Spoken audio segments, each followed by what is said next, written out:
I mean, I think it's just my perception of the zeitgeist, I suppose. It's just, everything is fucking so absurd that I'm really just playing on that, because you can't rationalise the world that we live in. So all you can do is laugh, I guess.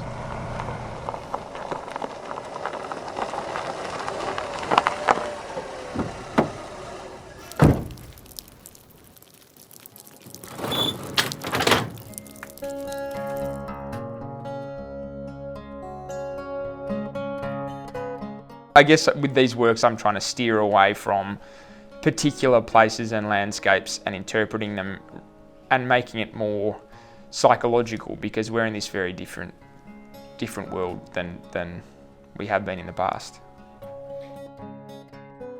Play is an incredibly powerful means in which to learn things. So for me, these paintings are really about playing and exploring concepts that I wouldn't have the capacity to do so in any other way.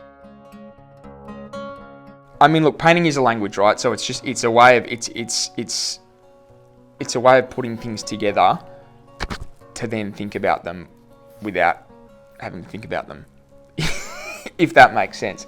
That I've been looking at all these different narratives that I'm interested in, whether it's, colonialism or religion or space exploration or the simulation hypothesis or whatever it is, but creating these kind of melting pots with these paintings and trying to find patterns and connections between all these things.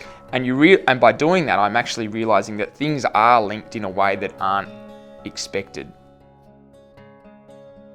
I think it's about my own personal sort of journey or understanding that I don't believe in one particular way of seeing the world as the right and only way in which we can interpret things. So to open up from that and to look outside of binaries and right and wrong, left and right, there's so many ways to see the world, and to see it from a different perspective it's powerful and it's exciting.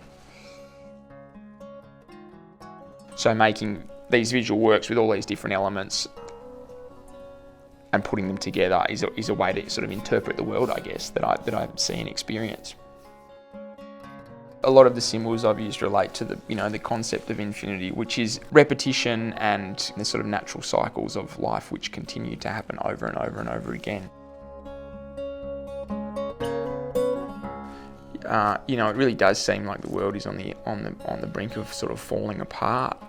It's like living in a fucking Hieronymus Bosch painting. Like it seems insane, but then I think you can look back throughout human history, and I think it's probably always been like that.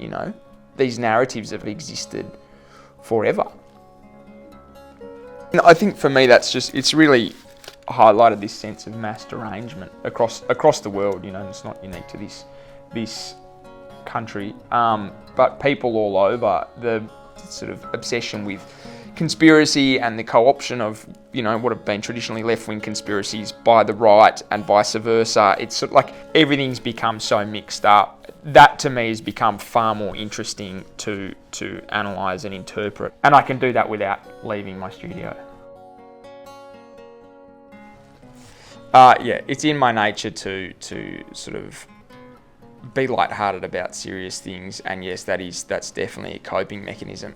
But it's also just the Australian way. You sort of got to take the piss out of it all, because it's so bonkers. You couldn't make it up, And I guess that's what I'm exploring. Hieronymus Bosch buys a Tesla. It's about people shopping and consuming, but things will stay the same. Really, I don't think we can outthink or outsmart or just deny climate change.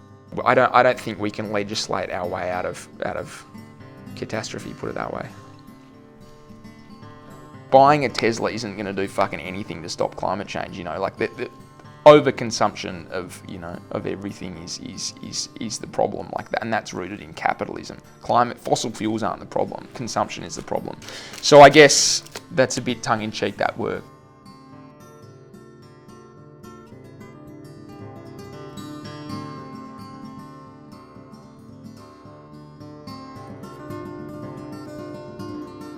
Again, it's really just taking the piss out of humanity and just trying to make it all a bit lighthearted. that our failures are so enormous, along with our successes. You know, we've been capable of the most extraordinary things as a species, but then we're also so capable of so much destruction and hatred and misery, that, yeah, it's good just not to take yourself too seriously.